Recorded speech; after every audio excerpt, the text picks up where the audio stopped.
amortiguado en una dimensión. Esa dimensión, ¿no? El parámetro era X, poníamos ese modelo, pero bueno, eso iba a ser general para...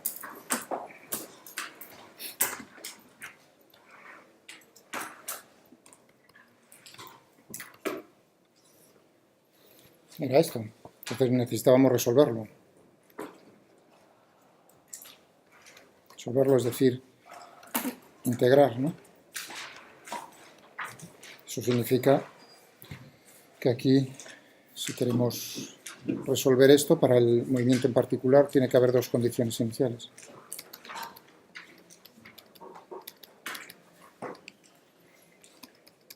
Por ejemplo, ¿no?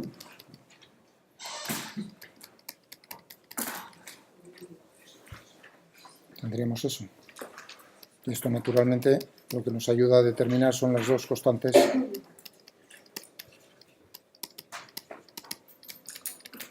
integración. Los pasos que seguía era para integrarlo, resolverlo era probar, pero probar en el espacio complejo, porque era más fácil. Entonces llegábamos a un resultado que era que íbamos a tener una amplitud que iba a decrecer, y la frecuencia, dijimos en ese momento, bueno, ya veremos a ver las condiciones, cuál es la relación entre omega y omega, entre gamma y omega 0, el parámetro de amortiguación, ¿no?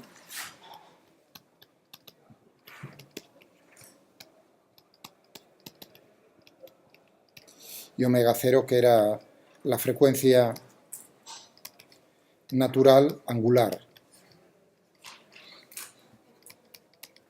Es decir, que las unidades son radianes dividido por segundo. Que bueno, de manera natural, digo frecuencia natural, aun pensando que es la frecuencia angular. Frecuencia natural de oscilación del oscilador. Dependiendo de la relación que hay entre gamma y omega 0, pues entonces dijimos ahí íbamos a ver. Evidente, ya veíamos una cosa evidente, que de gamma, cuanto más fuerte fuese gamma, más rápido iba a decrecer la amplitud de oscilación, ¿no? Ahora vuelvo a poner el pantallazo del último día. Pero lo de la frecuencia, cómo iba a oscilar, ¿no? Dependía de una frecuencia que yo ponía omega prima para diferenciarlo, y esta, pues, dependiendo de cómo es la relación entre estos dos parámetros, pues será más grande o más pequeña, pero desde luego cambia. Bien. ¿Sí? Estábamos con eso.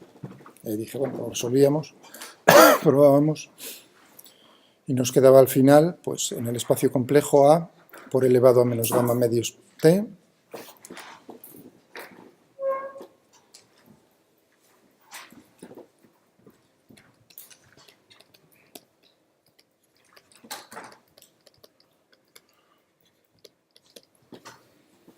en el espacio complejo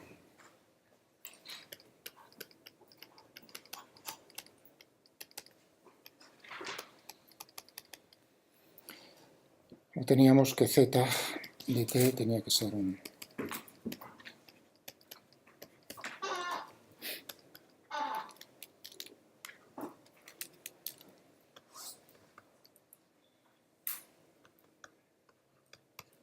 donde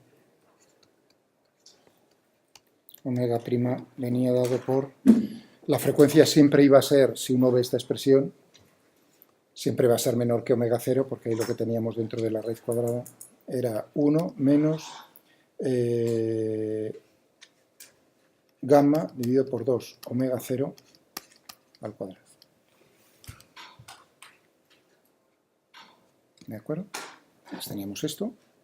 Y ahora era la pregunta otra vez, que repito, aquí tenemos algo que no nos cuadre, por ahí van los tiros, es decir, pero aquí tendría que uno que decir omega prima, la frecuencia cómo va a oscilar, esto me dice cómo va, dice cómo van a ser las oscilaciones, siempre y cuando, claro, va a oscilar siempre y cuando se cumpla que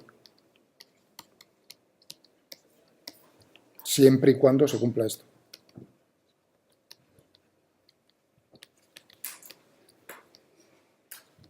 Porque claro, si se cumple que esto otro, 2 omega 0, fijaos que hacer la raíz cuadrada me da igual, de 1 es 1, entonces ¿qué tenemos dentro de la raíz cuadrada? Un número complejo. Entonces la frecuencia sería compleja pura, es decir, que ya no hay oscilación. Pero bueno, suponiendo que esto se cumpla, lo que sí vemos es que esto, desde luego, va a ser menor, todo ello menor que omega 0. Lo estamos haciendo más pequeño por una cantidad, ¿no lo veis? Bueno, pero esta frecuencia viene determinada no de las condiciones iniciales.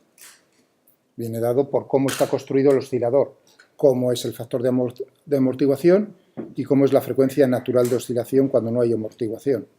¿Lo veis? Gamma y omega 0. Eso viene dado por la ecuación del movimiento, no por las condiciones iniciales. Cómo está construido el sistema. Lo mismo que en un circuito de corriente alterna. Cómo está construido el circuito. Entonces, ¿qué pasa aquí con esas dos condiciones? Con dos condiciones podríamos determinar, ¿no? En principio, una A y la otra van a ser dos ecuaciones con dos incógnitas. Difícilmente, porque yo solo veo ahí una, parece, ¿no? ¿Sí o no? Entonces,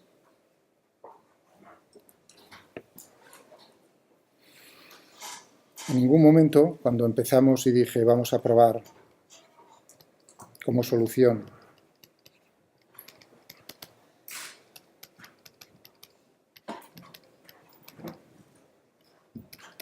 omega t, no omega prima, omega t, entonces dije vamos a probar esto, z punto, z2 puntos, meterlo aquí dentro y ver qué es lo que pasa para que pudiese ser solución, cómo tenía que ser este omega. ¿De acuerdo? Entonces teníamos, ahí es donde teníamos la parte real y la parte imaginaria, y las separábamos, siempre y cuando se cumpliese esto, ¿eh? Pero este A en ningún momento tendría que ser real, podría ser, porque estoy en el espacio complejo, o sea que A en ningún sitio dice o tiene que ser que sea real. Por mucho que yo dejase caer en la grabación que A era real. En ningún sitio, cuando yo pruebo una solución compleja, digo voy a ponerlo de esta manera, A, un número A, por elevado una amplitud, pero claro, ahí es donde uno de manera natural piensa, la amplitud esa tiene que ser real en ningún momento. Yo siempre lo puedo poner. Esto será un número complejo, en principio, como una amplitud B real, esto sí, por un desfase elevado a... Esto me dice cómo es en el espacio complejo, me dice esto es el módulo, la distancia al origen B, pero el delta me está diciendo cómo es el giro. Eso sí, ahora, tanto B como delta son reales. Es decir, cualquier número complejo lo puedo poner yo de esa manera. Eso significa que aquí, si sustituyo, A es un número complejo, por B elevado a I delta, como veis, esto lo puedo llevar ahí, entonces tendríamos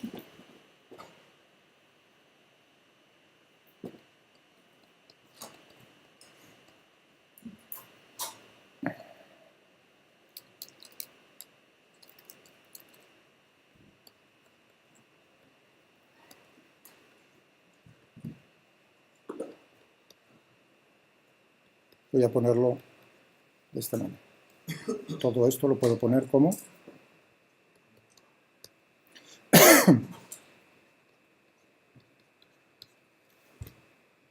¿de acuerdo?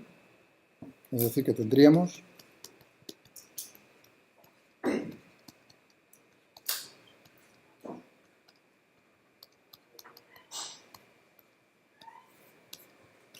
Esta es la solución. Y ahí sí aparecen dos cosas que tenemos que determinar, que son delta y b, dos números reales.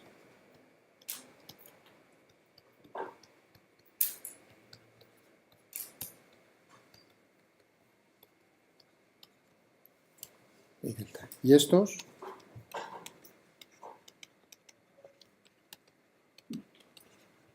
con las condiciones iniciales. ¿Veis? Que las cosas tienen que cuadrar, si no... Por otro lado, si no llego a decir nada, tampoco es que las consecuencias fuesen dramáticas, ni muchísimo menos, porque la información importante es, va a haber un decaimiento de la amplitud y va a oscilar con una cierta frecuencia, eso lo tenía. Pero bueno, en el momento de tener que resolverlo, tendríamos que aplicar las condiciones iniciales, entonces ahí tendríamos un pequeño problema, ¿no? Vale. Esto entonces decíamos aquí, esto es en el espacio complejo. Por supuesto, la respuesta, tanto la parte real como la parte imaginaria, son soluciones de la ecuación del movimiento real. Tanto una como la otra, tanto una parte como la otra, son soluciones. Es decir, que me puedo quedar con la parte real y me puedo quedar con la parte imaginaria, cualquiera de las dos. Voy a tomar la parte real. Entonces tendríamos aquí x de t igual a b por elevado a menos gamma medios de t, eso es real. Todo eso ya es real, por coseno de omega prima t.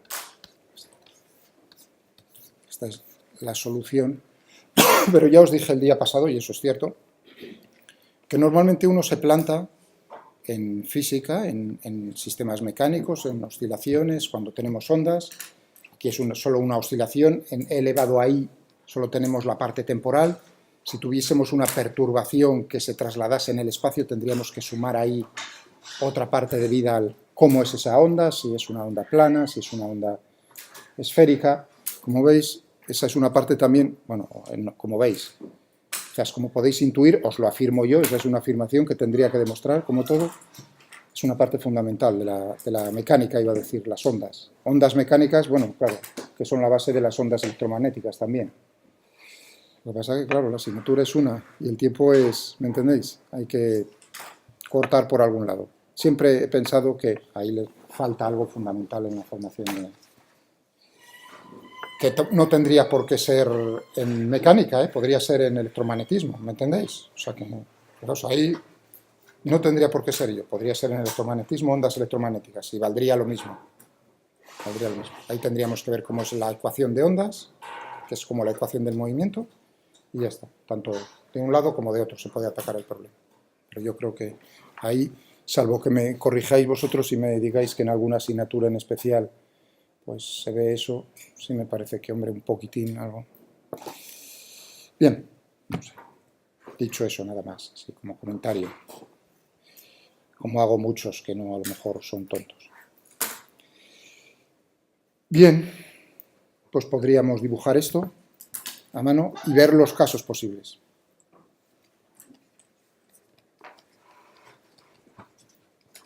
Los casos posibles ya lo había dicho, fijándome en cómo es omega prima, es decir, en cómo es un caso, por ejemplo, el primero, 1, que 1 fuese mayor que gamma dividido por 2 omega 0. 1 mayor que gamma dividido por 2. Este es el caso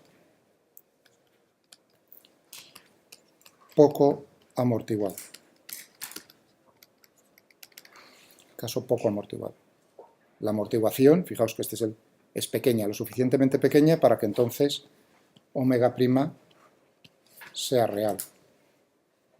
Es decir, que todo esto, 1 menos gamma dividido por 2 omega, es real. ¿No?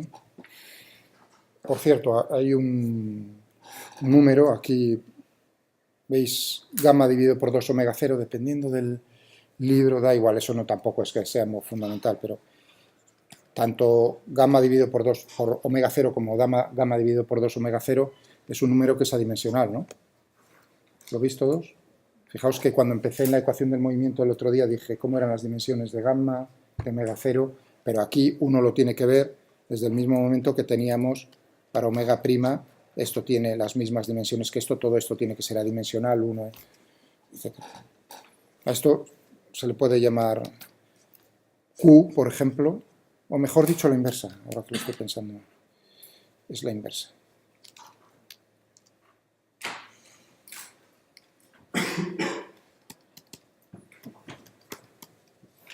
Esto se le llama el factor de calidad del oscilador. Factor de calidad y esa dimensional. Factor de calidad me dice cómo se va a comportar el oscilador comparado con si no hay amortiguación. Si el factor de calidad es muy grande, que significa que gamma es muy pequeño frente a omega 0, entonces fijaos que esto es despreciable frente a 1, cuanto mayor sea Q, más parecido va a ser omega prima a omega 0, es decir, más se va a parecer al oscilador. Por otro lado, la amplitud, como veis que viene ahí gamma elevado a menos gamma medios, por el tiempo, cuanto menor sea gamma, menos va a ser el decrecimiento exponencial de la amplitud. Es decir, que se refleja en ambas cosas, que va a oscilar con la misma frecuencia casi, por un lado, o periodo, y por otro lado, que la amplitud va a decrecer muy lentamente. ¿Vale? ¿Entendido? Ambas cosas. Este es el caso poco amortiguado. Un segundo caso. Bueno, vamos a ponerlo los dos extremos primero, y luego el límite. 2, pues que no se cumpla eso, sino lo contrario, es decir, que 1 sea menor que, teníamos ahí, gamma dividido por 2 omega 0. Eso implica que entonces tendríamos, fijaos en la respuesta, era B por elevado a menos gamma medios por el tiempo, por elevado ahí, me voy a olvidar del desfase, no pasa nada, y por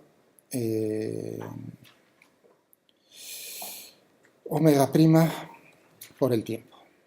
Y ahora, si ese omega prima es omega 0 por 1 menos gamma dividido por 2 omega 0 al cuadrado, esto implicaría en este caso que esto omega prima es complejo, un número complejo puro. ¿De acuerdo? Es decir que todo esto y por omega prima sería real. ¿Estáis de acuerdo?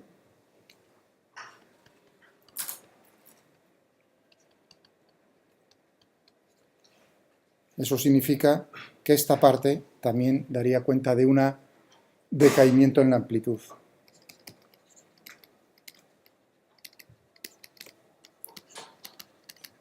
Por llamarlo de algo adicional, porque aquí tengo un término ya. En la amplitud, pero sin oscilaciones. Ahora no os preocupéis, lo vamos a ver en el ordenador dentro de un momento. O sea, esto es sin verlo, entendiendo la física que hay detrás, las matemáticas que hay detrás, es imaginarse, es decir, que ahí va a decaer a la posición de equilibrio. La posición de equilibrio es 0, tal como hemos puesto la ecuación del movimiento. X igual a 0 es la posición de equilibrio. Entonces, en el primer caso, cuando está poco amortiguado, va a oscilar en torno a X igual a 0, pero la amplitud cada vez va a ser más pequeña. ¿De acuerdo? Y en este otro caso, no, lo que va a hacer es tender desde la posición inicial a la posición de equilibrio, pero sin cuidado. Ahí hay que tener un pelín de cuidado. Sin oscilar, es decir, sin cruzar la posición de equilibrio, siempre y cuando lo deje desde el reposo. ¿De acuerdo? Si le doy una velocidad, es decir, por ejemplo, es de estas puertas, no, esta no es, pero cualquier puerta de estas que tengamos, de estas que se cierran solas, ¿no? Que tienen un muelle, ¿no? Que se cierran, ¿no? Tú la abres, ¿cierto? Eso tiene un mecanismo de amortiguación, porque si no los portazos quedarían, es tremendo. Lo que pasa es que están todas desajustadas con el uso, pero lo normal es como en los coches, el sistema de amortiguación, que esté justo en un estado, que es, bueno, ahora lo diremos, el crítico, de tal manera que no oscile, sino que vaya tendiendo a la posición de equilibrio, que es la puerta cerrada.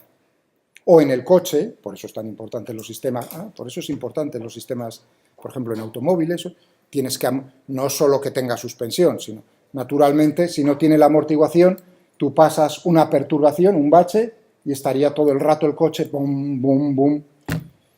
Y eso, pues, por lo pronto cascaría el coche porque eso daña los muelles y daña todo. Es decir, que hay que amortiguarlo. Y eso es un arte, la amortiguación. O sea, como todo, como la suspensión es un arte en los automóviles. Es una cosa muy bonita. Que se puede adaptar también. Claro, ahí viene la pasta. Dependiendo de cómo sean las perturbaciones, qué es lo que tú quieres, cómo lo quieres amortiguar. Pero sin oscilaciones, lo mismo que en la puerta. Claro, ahora uno piensa, si tú tienes una puerta de esas, es decir, imaginaos que fuese batiente, ¿no? O sea, que no golpeas. Hombre, si yo cojo y soy un bruto y le doy una velocidad inicial, incluso amortiguado, lograría que la puerta cruzase la posición de equilibrio, cerrada, pasase al otro lado y luego volviese otra vez a la posición de equilibrio. O sea, podría hacerlo pasar una vez.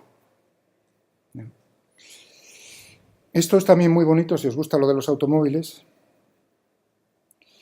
Os invitaría a que miraseis no me acuerdo exactamente de la lección, ya lo buscaré, y os lo pongo. En las lecciones de Walter Lewin, estoy dudando, no, es en el curso 803, no sé si lo hace también en el 801. En el 803, que tenemos oscilaciones, ¡ay, que lo tenéis aquí! Por eso lo puse yo.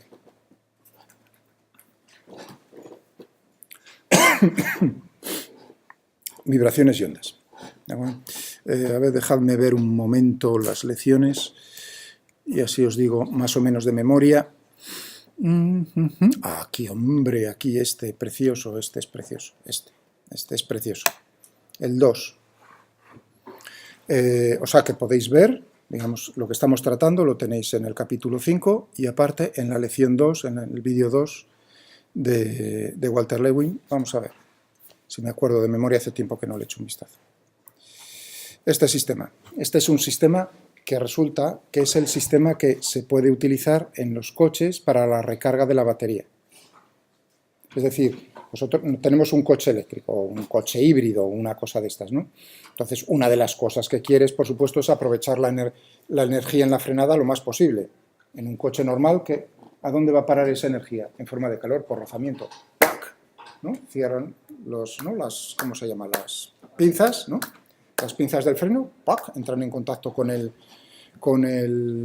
disco, que está, y entonces lo va frenando, claro, naturalmente.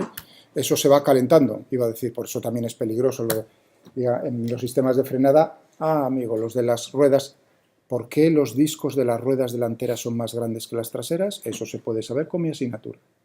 Más a ver. No, pero no intuitivamente. Siempre el coche se echa hacia adelante. ¿Pero por qué? ¿Cuánto? ¿Cómo? O sea que para diseñarlo también tendríamos que... Es la rotación, por otro lado. O sea que podremos quizás plantearlo como problema eso. Lo mismo que el problema, creo que os dije un día, o sea que nos estamos acercando a cosas de esas que os gustan. Creo que os dije a vosotros lo de diseñar como si tengo un coche de tracción a las 4 ruedas, a los 2 ejes, cómo tendría que ser el reparto de potencia, de par motor y de potencia entre los ejes para que la aceleración fuese máxima.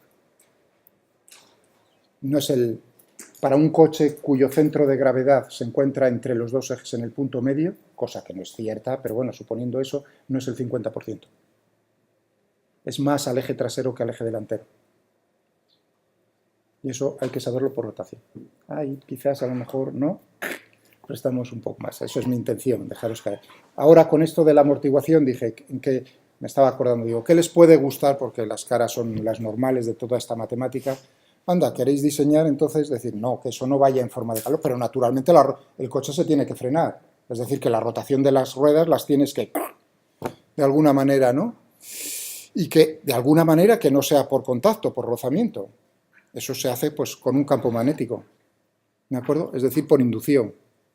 Te induces y entonces, claro, eso se traduce en crear una corriente eléctrica y eso es lo que hace, entonces, recargar la batería en la frenada.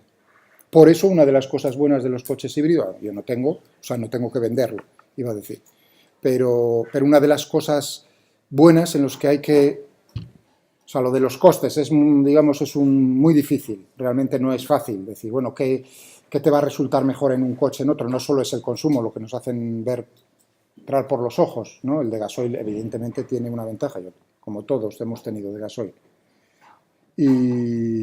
Pero claro, ahí vienen luego muchos factores, por ejemplo, cómo se gastan las piezas. Si uno piensa, dice, bueno, pues tengo que cambiar las pastillas de las pinzas del freno cada tantos kilómetros, ¿no? Si no las usas, no las tienes que cambiar. Y eso pues cuesta, ya no me acuerdo, la última vez que me sacudieron por las pinzas, ¿no? Pero cuesta dinero. Entonces, en este caso, tiene una ventaja. Aprovechar la energía y encima ahorras en las zapatas esas. Vamos a ver si me acuerdo. ¡Oh, mierda! Un segundo, no os preocupéis. Creo que lo tengo con el otro. Por eso tengo los dos Firefox.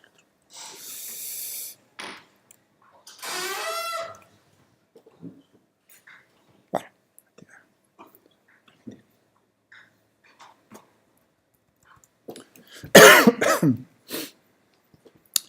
Vamos a ver. Si te animas, claro. Si no, lo tenemos que dejar.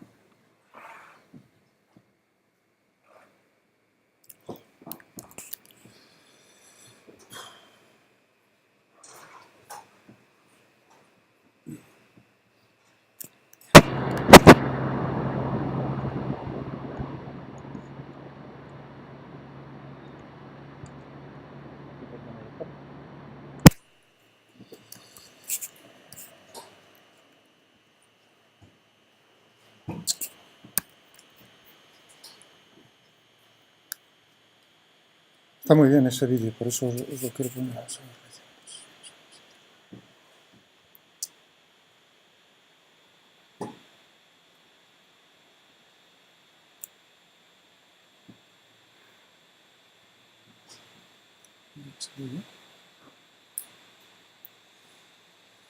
Bueno, no me queda más remedio que irme.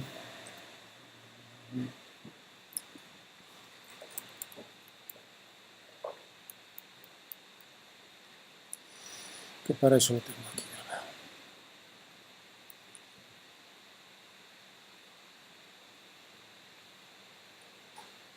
No, esto no, ¿dónde está? Bueno, espera, vídeos aquí. Vídeos aquí. No, esto no era.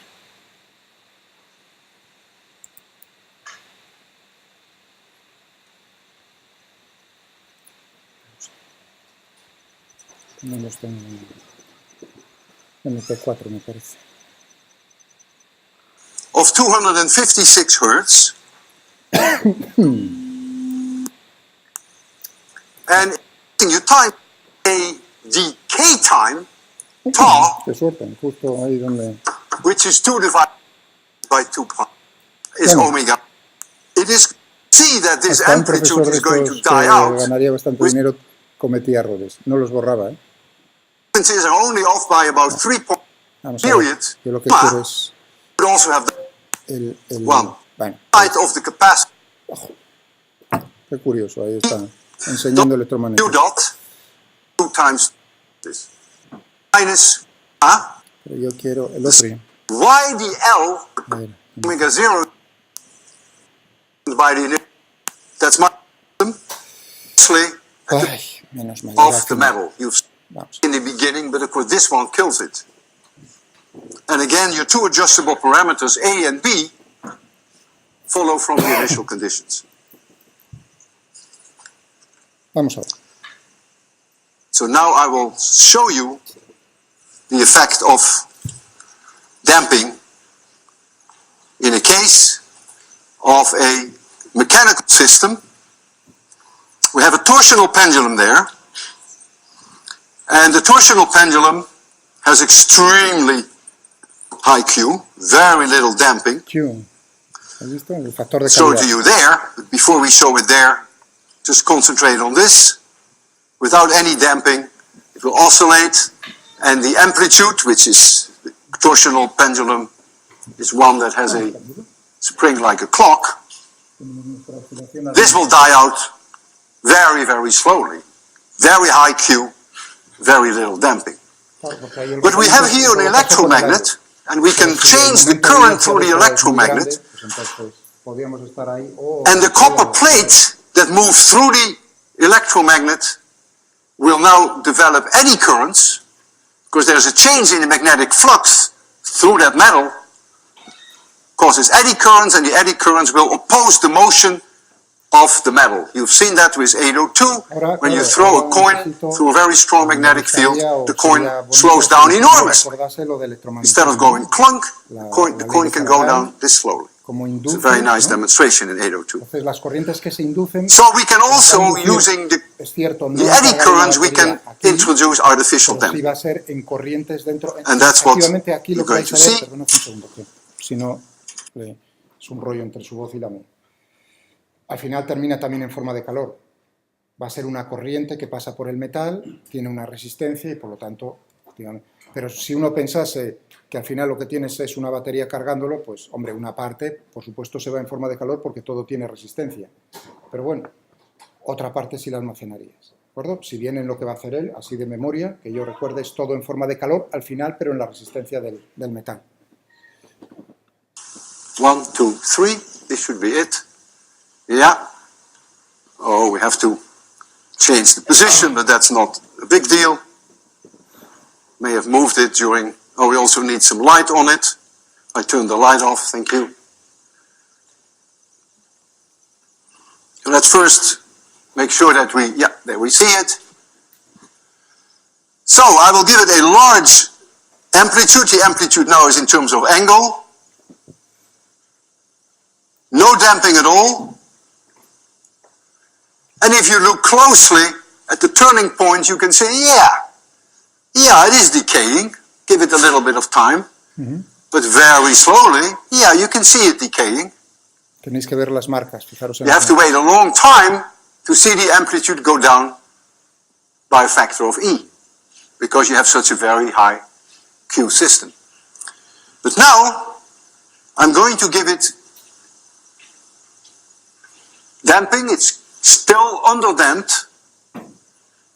Underdamped. First give it a high amplitude. There we go. Damping is in now. And look how fast it's going now. Por supuesto, la energía del oscilador algún sitio With tiene que this system, o sea, eso es evidente. I cannot show you an example La conservación de la of energía, de la overdamping. energía mecánica. We did that, and then the current has to be so high that we began to smell smoke. So we decided not to do that. But if I go to the point where you just don't smell smoke, then you're still underdamped, but you get a huge amount of damping. And the reason why I can say with confidence that Habéis entendido lo que it's... está diciendo todo, ¿no? Dice, bueno, lo podríamos meter aquí para que esté sobreamortiguado, con la pequeña pega de que entonces, claro, fijaos, porque no solo es la cantidad de energía que tiene, sino en qué intervalo de tiempo la está transformando en calor. Cuanto más rápido, claro, más rápidamente no le da tiempo al sistema a perder calor por conducción o de alguna otra manera. Al no tener tiempo, aumenta la temperatura y eso es lo que estaba diciendo. Entonces dice, bueno, vamos a hacerlo justo, ahí hace las bromas, que es un profesor muy bueno, de decir, bueno, voy a hacerlo justo hasta el punto de que no huela, pero en el límite. Y eso va a corresponder a un sistema todavía poco amortiguado, pero casi en el límite, con el amortiguamiento. Still underdamped, I release it at zero speed. And if I release it at zero speed, and if it is overdamped, it can never overshoot. And yet you will see that there is a minute overshoot. So it is still underdamped, but it's getting very close to being critically damped. And so I will jack this up to the maximum possible.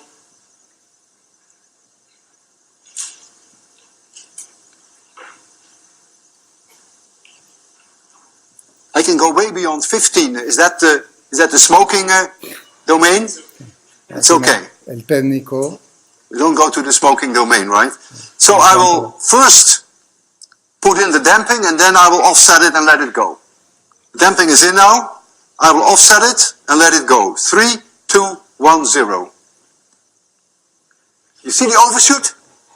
Just a teeny weeny little. That tells you that it is still underdamped because it's not supposed to overshoot since I release it at 0 speed. Lo deja desde el reposo. No Of course, if tendría I que give it pasar a esta push in posición. that direction, of course it will overshoot. That's obvious. But if I do it with todavía 0 speed, porque está desde that el reposo. solution that we have on the blackboard dictates that it cannot overshoot. I'll show it once more, and you will see the overshoot. That's it. Ligeramente. Una So that is the whole oscilación. story about damping. We have underdamping, we have critical damping and overdamping. Bien. Pues, los tenéis en... No sé por qué no salía, quería poneroslo, pero lo tenéis ahí, el enlace lo veis tranquilamente. Mi recomendación es, esta lección es esta y la siguiente, de oscilaciones forzadas. Es muy bonito lo que hacen los experimentos. El inglés es precioso, es holandés, por lo tanto el inglés es precioso. Y ya os digo, merece la pena. Yo lo haría, sin ninguna intención más de divertiros. Tenéis luego en el curso, si vais a internet, por supuesto tenéis el curso, no el 803 solo, sino tenéis el curso, el 802, que es electricidad y magnetismo. Es decir, que este señor enseñaba física, mecánica, electromagnetismo, oscilaciones y ondas, o sea, los 3 cursos. Y en este viene muy bonito si necesitáis recordarlo, y también me estaba acordando de, precisamente como tiene que ver con lo de la ley de Faraday, hace experimentos muy bonitos, precisamente como, por ejemplo, con unos imanes deja caer un objeto, ¿no?, entre 2 imanes, como es de pieza metálica, resulta cómo ralentiza la caída. ¿Cómo ralentiza? Simplemente con unos imanes, sin tocar, por supuesto. Bueno, un efecto, digamos, que tiene relación con lo que está haciendo en este sistema, lo que pasa que aquí está analizando las oscilaciones. No me acuerdo cuál es el número, lo miráis en el 802, en la ley de Faraday, y ya está. Si no me preguntáis, y lo miro yo en otro momento. Vale, o sea que estábamos con esto. Estábamos en el caso 2, entonces no tenemos oscilaciones. El caso 3, pero sin oscilaciones, si parte del reposo. Y el 3 es el caso crítico. O sea, este sería sobreamortiguado.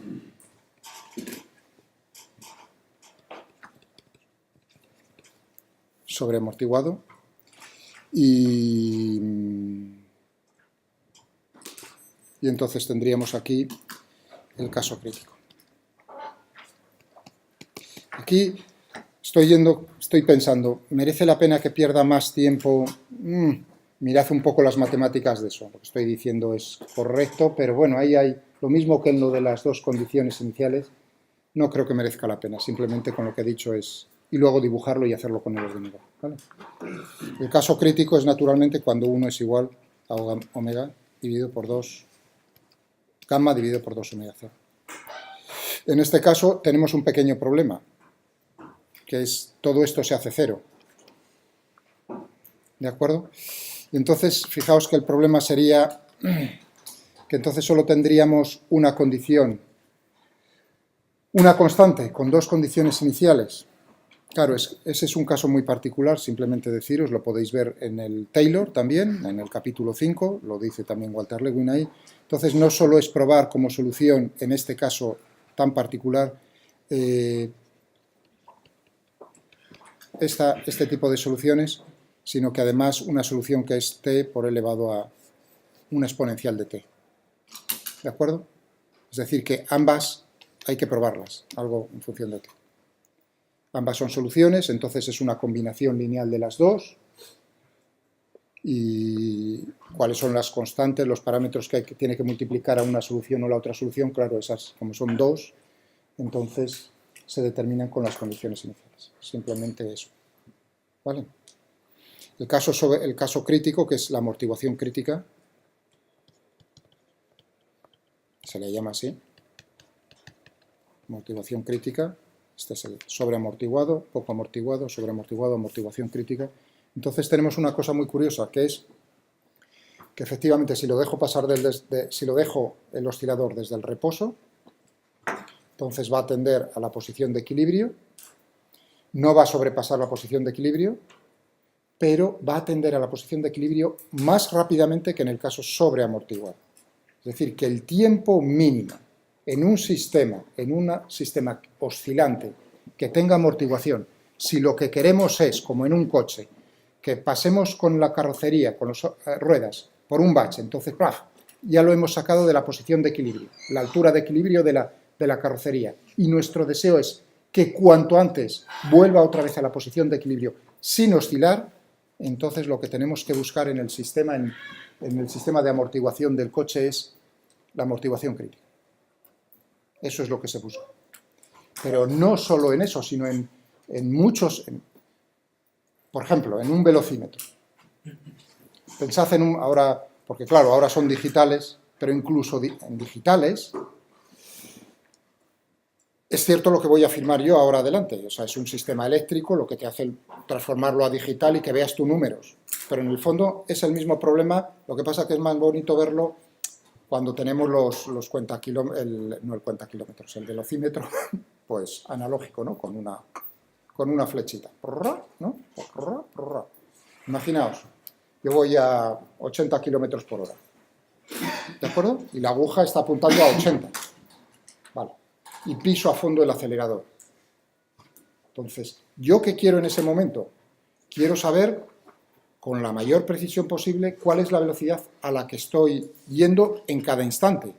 Pero claro, lo que está midiendo ahí detrás es un sistema que es precisamente un oscilador, por así decirlo, un muelle. Es decir, que tiende a la posición de equilibrio. ¿Cuál es la posición de equilibrio? La posición de equilibrio es la velocidad en cada instante que lleva el coche.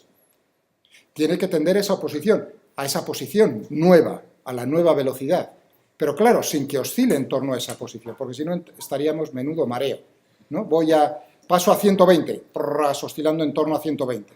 No sabríamos realmente en la oscilación a qué velocidad leches estoy yendo, porque no lo veríamos. Es decir, que es muy importante en ese caso, naturalmente, que no oscile.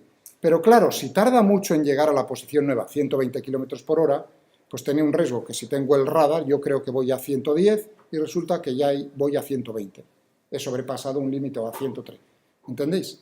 Por eso, en esos aparatos de medida, en todos los aparatos de medida, es muy importante que estén también en el amortiguamiento crítico. Todos son sistemas oscilantes amortiguados, incluidos los digitales, lo que hay detrás. Vale.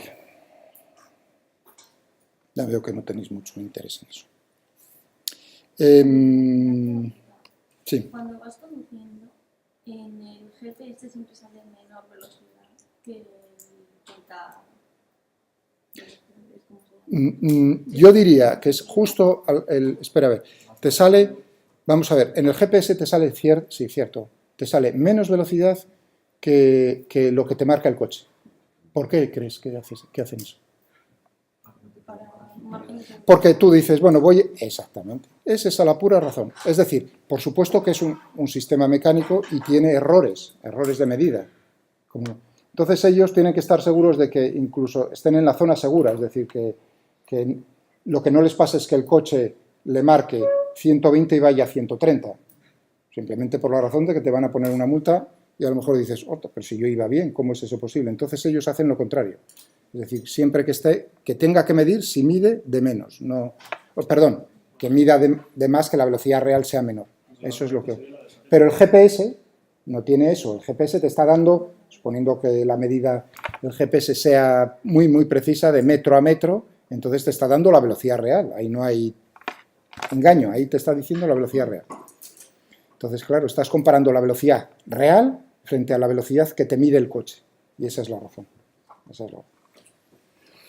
Por eso no nos han puesto tantas multas como nos deberían haber puesto cuando uno dice, pero si iba a 130 y ahí tenéis los dos errores que están sumando. Están, por un lado, el error de lo que te está midiendo el coche, es decir, que va a ser menor que 130, digamos 125, pero por otro lado, el aparato de medida, ahí cada vez están afinando más los tíos con los radares y los láseres, claro. El error cada vez lo están haciendo más pequeño pero en principio si tuviese un más menos 5% o lo que fuese, más menos 5 kilómetros por hora, ellos tienen que tener en cuenta ese error. No pueden multar a una persona porque a lo mejor está dentro de... Ellos piensan que va a 125, pero la medida real es 120. Por eso no me han puesto a mí todavía jamás una multa desde el año 82. Desde septiembre del 82 no me han puesto ninguna multa jamás. Bueno, vamos a decir la verdad, por multas como de solo una por aparcar mal en Hamburgo, en Alemania, que pagué 40 marcos alemanes, 20 euros. Lo reconozco. ¿Qué le vamos a hacer? Y otra en París, cuando volví a España desde Alemania, una de las muchas veces, esos pollos de franceses, franchutes, aparqué bien, pero no entendí la señal en franchute que me decía que a partir de las 9 de la mañana que ya no se podía aparcar. Y resulta que fui a las 9:10 o 9:15, o sea, de verdad que muy... Y cuando lo vi, dije, genial, tienen razón. Cuando miré digo, esto de no saber francés, dije, cuando me llegue a casa a Alemania la pago. Todavía estoy esperando. Ahora me la tendrían que mandar a Alemania y otra vez a España. Eran otros años. Ahora seguro que me la mandaban. Iba a decir, pero... Esas han sido mis dos únicas multas en mi vida y he conducido, hombre, no soy una persona tal, pero unos cuantos cientos de miles de kilómetros, porque claro, Alemania cada vez eran ida y vuelta unos 5.000. 4.600 para decir la verdad. 4.600 kilómetros y eso lo hacía como unas 3 o 4 veces al año. Bueno, eso da para muchos kilómetros. Estamos ahora, entonces, vamos a ver. Y luego pasamos al fuerza.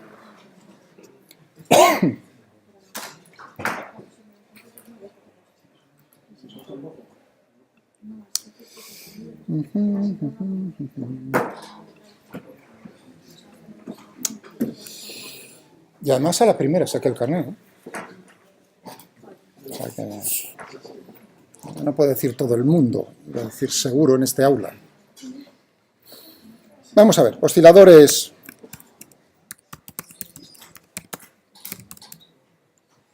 No. Amortiguados.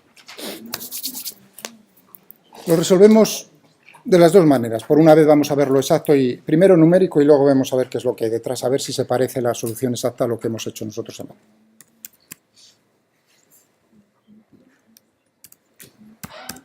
Ecuación del movimiento más gamma por x'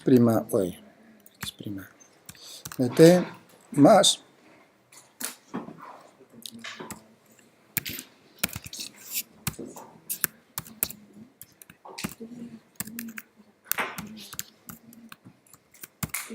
esa es la ecuación del movimiento, las condiciones iniciales, vamos a poner x0, y me voy a permitir el lujo quizás de, ahora voy a simplificar todos los números lo más posible.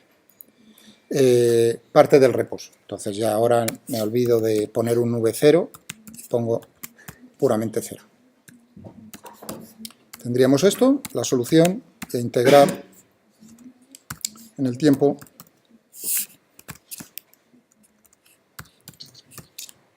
por supuesto que esto no lo hace, que ahí hay un montón de cosas con letras ahí y es numérico. Entonces vamos a ponernos por aquí. Primero, x0 si queréis, lo más sencillo, 1, que más me da que parta de una amplitud que de otra, eso al ver la respuesta me da igual. 1. Pero sí tengo que jugar con gamma y omega 0, de alguna manera. Vamos a poner gamma igual a punto y coma, omega 0 igual a punto y coma, y vamos a ver qué es lo que ponemos. ¿Qué ponemos ahí? Vamos a poner, por ejemplo, que esté primero poco amortiguado. Es decir, que si está poco amortiguado, tenemos que tener que gamma sea menor que 2 omega 0. Si pongo 1 y omega 0 pongo 1, ya con eso estaríamos, ¿no? ¿De acuerdo? 1 y 1, 2 omega 0, 2, y ya tendríamos eso. Y tendríamos ahora ya, creo que, no, taint, que me falta el taint. Taint, ¿qué ponemos en taint? ¿Qué ponemos en taint? Podríamos poner simplemente 10, pero luego pensar un poco. Si quiero ver varias oscilaciones, pues tendría que pensar en la frecuencia natural de oscilación, es decir, que vamos a poner aquí, ¿cómo sería el periodo si no está amortiguado? Tendríamos 2pi dividido por omega 0.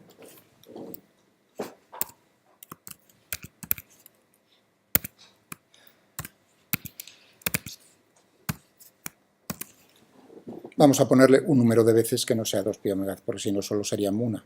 Vamos a ponerle, voy a poner 2 y vamos a poner 5.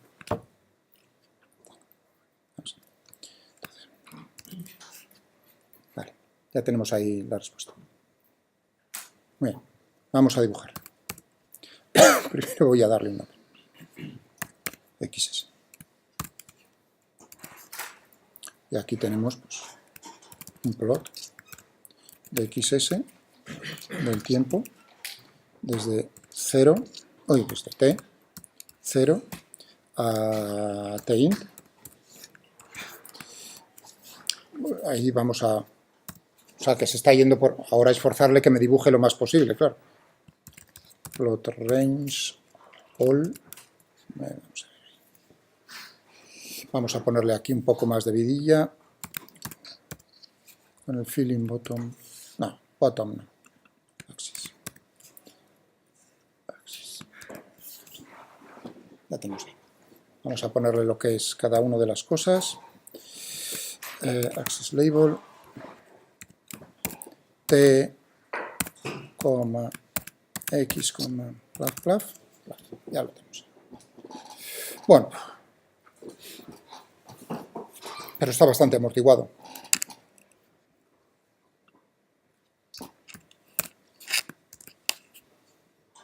Poco más.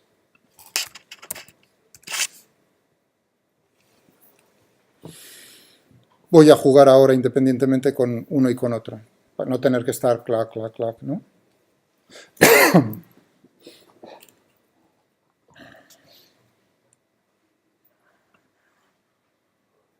Vamos a ponerle aquí, por ejemplo.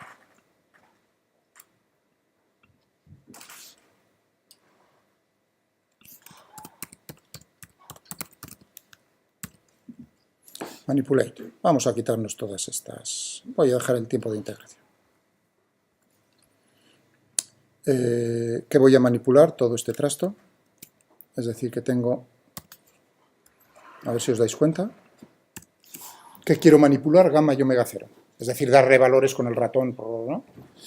Entonces tengo todo esto, es lo que estaba haciendo. Simplemente, y ahora le voy a decir, pues, primero, gamma. Desde 0, no tiene nada de amortiguación, hasta, vamos a ponerle, coma. Y ahora, omega 0. Desde, hombre, si tiene 0, si tiene frecuencia 0, periodo infinito, pero bueno, podemos poner 0. Hasta, vamos a ponerle.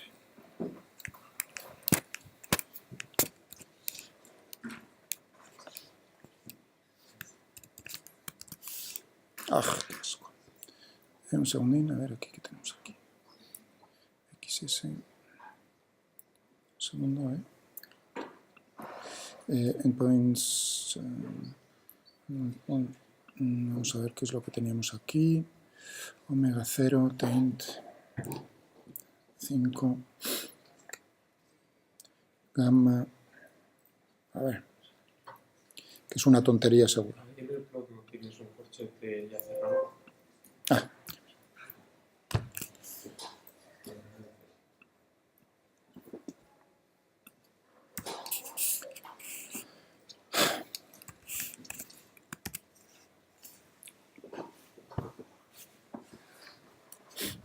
Ahí tenemos el...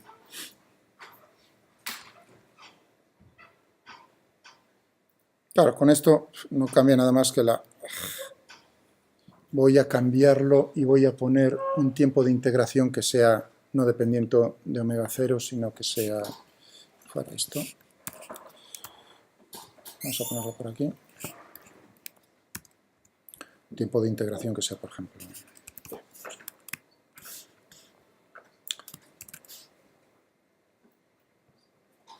Y el plot. Bien. Genial.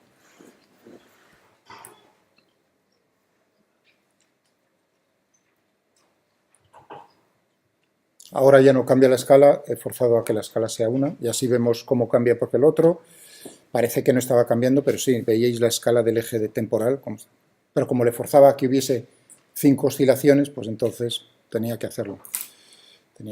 Bueno, aquí se ve mejor, como tendríamos eso.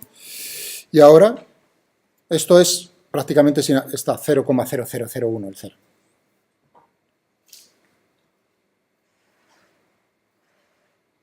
Que yo no sé por qué con 0 no sale. 0. Bueno.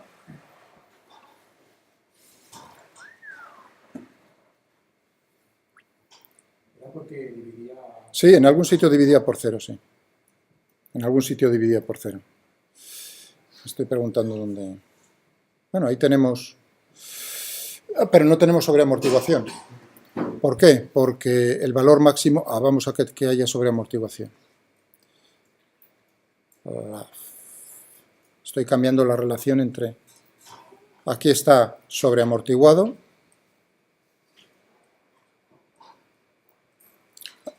¿Qué valor tiene el valor crítico? Tendríamos que tener 1 igual a 2, gamma igual a 2 omega 0. Es decir, que si gamma pongo que es 1, entonces tiene que ser omega 0, 0,5, ¿no?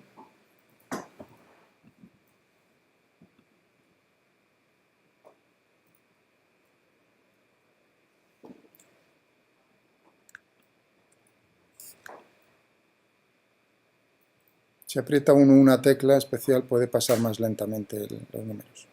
Bueno, lo podría poner a mano. Sí. Se puede escribir a mano. Pero si no lo tuviese los números, pues entonces hacerlos variar más lentamente se puede apretando en Apple Alt con una variación que es 10 veces menor.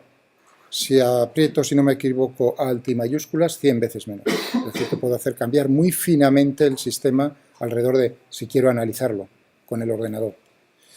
Bueno, entonces tendríamos aquí, este sería el amortiguamiento. ¿De acuerdo? Como veis, si yo tiende a la posición de equilibrio, que es x igual a 0, tarda más en llegar a la posición. Eso de tarda más, en teoría, tarda un tiempo infinito, jamás llega a ser x igual a 0. ¿De acuerdo? Jamás llega a tocar exactamente, la ecuación del movimiento me está diciendo un decaimiento exponencial. Por cierto, pregunta importante aquí. ¿Cuánto tiempo tarda la amplitud en reducirse en un... Siempre pienso, a un 37%. Tiempo que tarda el oscilador amortiguado para que su amplitud decrezca a un 37% aproximadamente del valor inicial. Creo que era el 37%. Siempre aproximadamente. Bueno, realmente con el 37% lo que estoy, en tanto por 1 sería 0,37, lo que estoy es elevado a menos 1.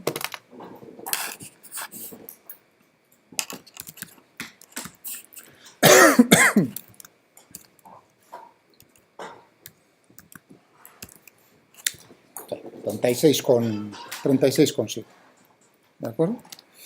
Es decir, que tendríamos que la amplitud inicial sería A por elevado a menos gamma medios por el tiempo, para que todo esto sea igual a 1.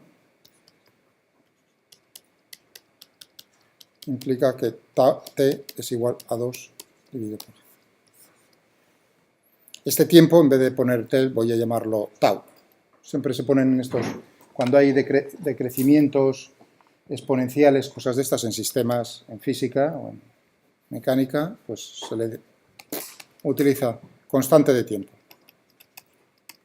Pero esa constante, lo que te está diciendo es precisamente cómo tarda, cómo está de amortiguado el sistema, cuánto tiempo tarda la amplitud en decrecer a lo que estoy. La definición es, en este caso hay veces que se define en los sistemas no no a elevado a menos 1, sino a veces se dice al 50%. Bueno, pero da igual, digamos, una cosa está relacionada con la otra, con el logaritmo neperiano. Entonces tendríamos aquí 2 dividido por 12. Claro, gamma tenía dimensiones de tiempo a la menos 1, por lo tanto es correcto como debería ser. ¿Vale? Muy bien, ¿qué más?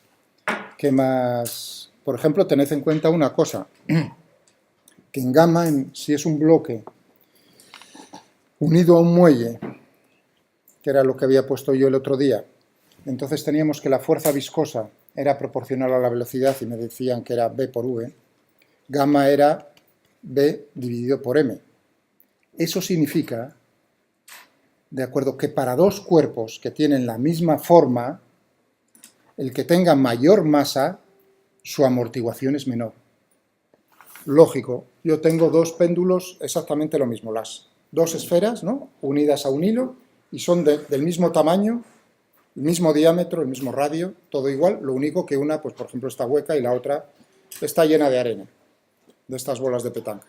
Entonces hago el ejercicio de ver cómo son las oscilaciones en el aire, suelto, y qué es lo que observa uno, pues lo lógico, que el que tiene más masa tarda más tiempo en amortiguarse, es decir, en pararse, por así decirlo. El que tiene más, y uno lo entiende ahora, de, claro, si el parámetro de amortiguación lo estás haciendo siendo B el mismo, con eso estoy imponiendo la forma sea la misma, si yo aumento la masa, puedo tener un péndulo, todos esos que veis por internet, o si habéis estado en museos de la ciencia que tienen péndulos de Foucault, más adelante, ¿no?, péndulos colgados del techo, pues entonces precisamente por eso son un pedazo bolón con muchísima masa. No tienen nada más que dejarlo y eso no tarda muchísimo tiempo en amortiguarse, pueden dejarlo días y días y eso sigue oscilando pues bastante bien. Vale, vamos a ver cómo es con la solución exacta. A ver qué ¿queréis algo que maneje ahí? Si no lo tenéis. Es decir, que tendría que cogerme todo esto. Ahí, copiar. Pegar, un lado. Aquí no necesitaría nada más que el tiempo. Vamos a poner x de t. Voy a hacer un cuidado porque aquí ya tengo valores numéricos para gamma. Vamos a borrar los valores que hay por ahí detrás. Remove. Bueno.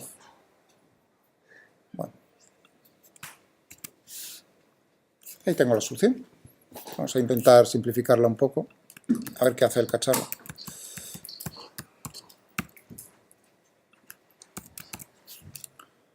Bueno.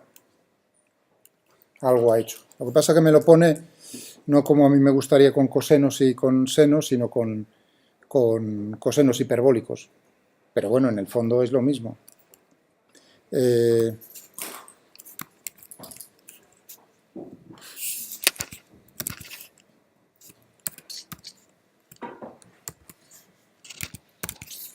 A ver si dándole un poco más de información el cacharro hace. No, voy a dejar. Estoy diciendo que son reales y que son positivos.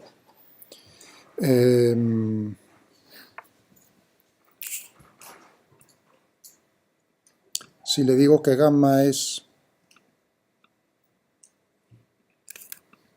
A ver qué hace. Gamma es menor que 2 omega 0.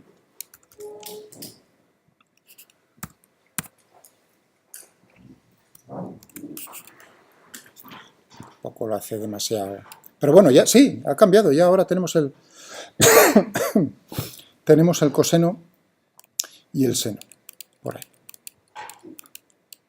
Es decir, que ahí estamos viendo la oscilación con una frecuencia.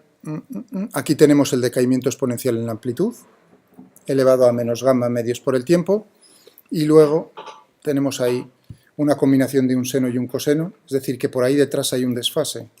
Curioso. Uno esperaría solo el coseno con estas condiciones, ¿no? Coseno de omega t más 0, porque parte del reposo. ¿Qué creéis? Eso es lo que espera uno cuando el oscilador no está amortiguado. Pero en el momento en el que tenemos la amortiguación, fijaos que las condiciones que hay que imponer, o sea, que eso que sale ahí es lógico, tendríamos que cogernos y hacer la derivada. La primera, o sea, tenemos en x de 0, ¿no? Lo que fuese 1, y en x punto de 0 igual a 0, pero para imponer esto, lograr una ecuación, tengo x punto, esto es la derivada de x con respecto al tiempo. Mierda. El tiempo no lo tengo solo en el coseno, sino que lo tengo en la exponencial. Es decir, que tengo que derivar con respecto al tiempo, la amplitud esa voy a poner a, por elevado a menos gamma medios por el tiempo, por coseno de omega prima t, más delta. Esa sería la solución general. Y esto tendría que poner igual a 0. Y ahora uno dice, claro, aquí si no tuviese esto, simplemente es el coseno de omega prima t, lo derivo, me sale el seno, por lo tanto delta igual a 0. Pero aquí resulta que tengo el producto de dos cosas. Tendría que hacer primero la derivada del primero, que sería elevado a, tendríamos menos gamma medios, por elevado a menos gamma medios por el tiempo, por el segundo sin derivar, omega prima t más delta, más el primero sin derivar, a por elevado a menos gamma medios por el tiempo, por la derivada del segundo, que tendríamos ahí el menos seno de omega prima t más delta por omega prima. Esa sería la derivada. Todo esto igual a 0. Es decir, que en el momento en el que haya amortiguación, tengo este término y a la hora de derivar me fastidia. Por eso me aparece el seno. Que aparezca el coseno y seno significa que me está apareciendo el ordenador, el programa me lo está poniendo no con el desfase, sino como una combinación lineal de la solución coseno y seno. Pero en el fondo es lo mismo que un coseno o un seno con desfase. Para eso todo necesito, porque no voy a demostrar todas esas cosas que, digamos, en algún sitio pues hayáis trabajado con todo lo que estoy diciendo. Que no es así, no os preocupéis, me lo preguntáis fuera de la hora de clase. ¿Vale?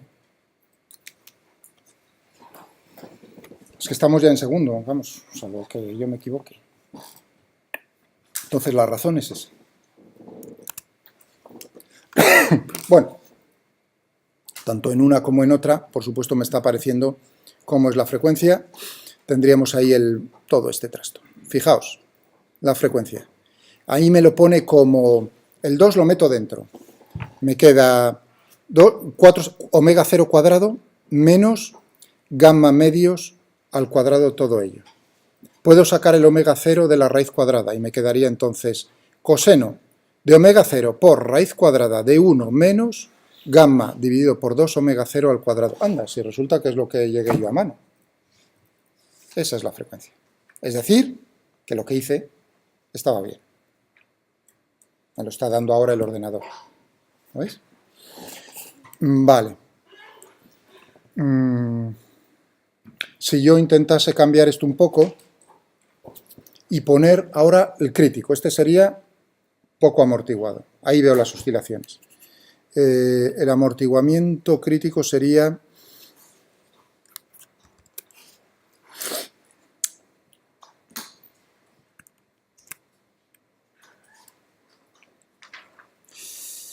no me lo termina de hacer eso. Ahí tendría que poner, cambiar aquí y poner 2 omega 0.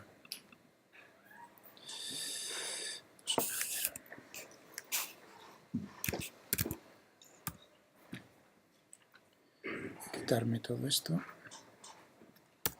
Hacer que eso fuese real. ¡Voilà! Elevado a menos t por omega 0 más 1 por t por omega 0. Ese es el amortiguamiento. Fijaos que os dije que había dos soluciones. Una, la exponencial elevado al ¿no? Un decaimiento a menos t, y otra que es t por la exponencial elevado a algo por t. Aquí tenéis las dos soluciones. Es una combinación lineal de ambas. Las constantes que multiplican a cada una de las dos soluciones vienen dadas por las condiciones iniciales. Lo mismo que en el caso anterior.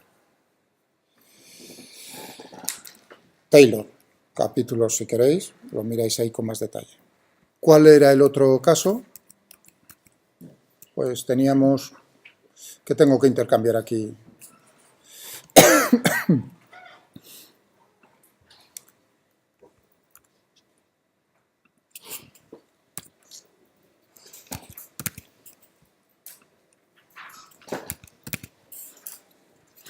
Y a ver qué sale. Bien. Vale. Perfecto. Fijaos que ahora, no de la manera que a mí me gustaría que simplificase, pero ahí tengo todo eso. ¿Es real? ¿Sí o no? Sí, porque gamma es mayor que 2 omega 0, por lo tanto todo eso es real. Es decir, que tengo un coseno hiperbólico. El coseno hiperbólico es e elevado a todo eso, más e elevado a menos todo eso, dividido por 2. Es decir, que tengo las exponenciales, los decaimientos exponenciales. Fijaos que ahí lo que tendríamos sería más el gamma por el seno hiperbólico lo mismo. Una cosa parecida. ¿De acuerdo? Es elevado a eso menos elevado a tal, dividido por 2, si no recuerdo mal, ¿no? El seno era 1 menos el otro dividido por 2, el coseno 1 más el otro dividido por 2. Con signos cambiados en las exponenciales.